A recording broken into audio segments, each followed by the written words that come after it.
எதுவுமே கிடையாது. வாயிலே வடை சுட்டுட்டு இருக்காரு.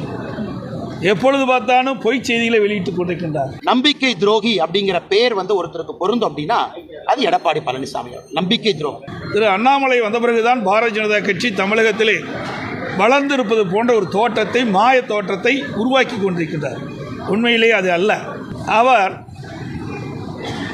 தினந்தோறும் பேட்டி கொடுத்துக் கொண்டிருக்கிறார். பேட்டியிலே தன்னை அடையாளப்படுத்திக் கொண்டிருக்கின்றார். அவர் பாரதிய ஜனதா கட்சியினுடைய மாநில தலைவராக வந்த பொழுது என்ன புதிய திட்டத்தை மத்திய அரசின் மூலமாக தமிழ்நாட்டு மக்களுக்கு பெற்றுத் தந்திருக்கின்றார்? எதுவுமே கிடையாது. வாயிலே வடை சுட்டுட்டு இருக்காரு. எப்பொழுது பார்த்தாலும் பொய் செய்திகளை வெளியிட்டுக் கொண்டிருக்கின்றார்.